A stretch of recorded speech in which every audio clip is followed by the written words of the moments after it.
चित्तात्मा निराशीर्यत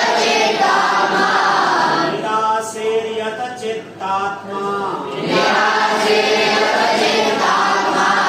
यक्त सर्व परिग्रह शारीरं केवलं कर्म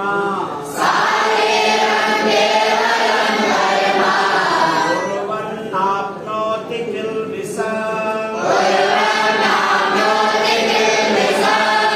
निराशीर्यत चित्तात्मा। आवाज आ रही है किसी यक्त सर्व परिग्रह शारीरं केवलं कर्म कुर्वन्नाप्नोति किल्बिषम्। बोलिए एक साथ बोलिए आप सब लोग।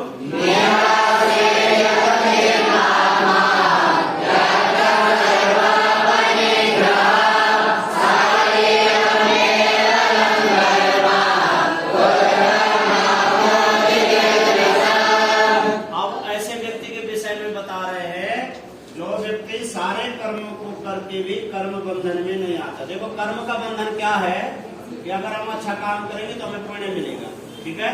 कर्म का बंधन ये है अच्छा काम करेंगे तो क्या मिलेगा, गलत काम करेंगे तो क्या होगा, पाप लगेगा। अच्छे काम का फल क्या है, पुण्य है, और बुरे काम का फल क्या है, पाप है। तो बोले पाप और पुण्य से ऊपर उठ करके जो व्यक्ति कर्म करना चाहिए उसे क्या करना चाहिए, उसकी इस श्लोक में बताया। देखो मुक्त व्यक्ति तभी हो सकता है जब वो कर्म के बंधनों से मुक्त होगा। कर्मों के बंधनों से कैसे व्यक्ति मुक्त हो, ये उनके लिए है उच्च कोटि के व्यक्ति जिन्हें संसार से कुछ नहीं चाहिए।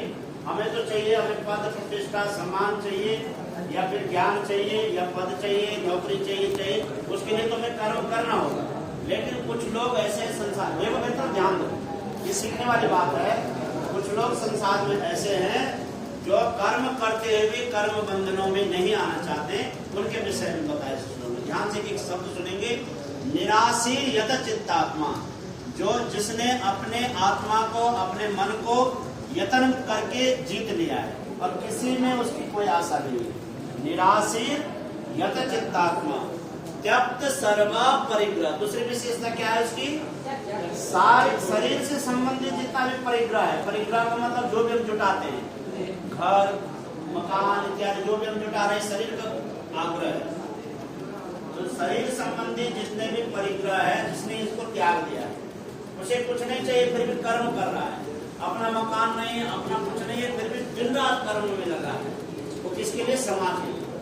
जो अपना सब कुछ त्याग करके समाज के लिए श्रेष्ठ कर्मों में लगा है, वो काम ऐसा कर रहा है कि बहुत मेहनत कर रहा है।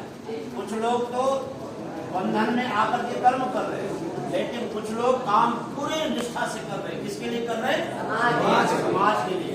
ऐसे लोग शारीरम केवलम कर्म, शरीर से वो केवल कर्म करते हैं, और मन से वो कहाँ रहते हैं, समाज परमात्मा में दृष्टि लोग पहुंच करके उन्हें फिर कर्म बंधनों में नहीं बनना पड़ता।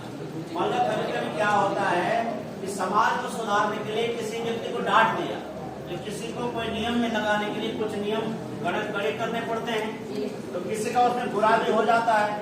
तो ऐसा कर्म करने पर भी उस कर्म का फल उसे नहीं मिलेगा, क्योंकि वो किसके लिए कर रहा है, समाज के लिए कर रहा है, देश के लिए कर रहा है, राष्ट्र के लिए कर रहा है। उसमें कोई नियम के अंतर्गत किसी व्यक्ति को अगर दुख भी मिलता है तो दुख का पाप उसे नहीं लगेगा, क्योंकि वो कर्म किसके लिए कर रहा है, समाज के लिए। तो कर्म बंधनों से न बंधने का एक ही कारण है कि निष्काम कर्म करते रहिए, परंतु कर्म करना है।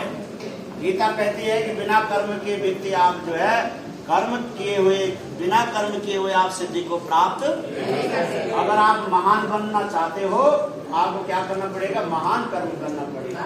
छोटे छोटे कर्मों को, मतलब जो शास्त्र में सिद्ध कर्म है, उनको आपको त्यागना पड़ेगा। जब आप इन कर्मों को त्याग करके निष्काम भाव से संसार समाज के लिए कर्म करोगे, तब क्या बन जाओगे, महामानव बन जाओगे, श्रेष्ठ व्यक्ति। अब आगे वाले श्लोक देखिए, यदृच्छा लाभ संतुष्टो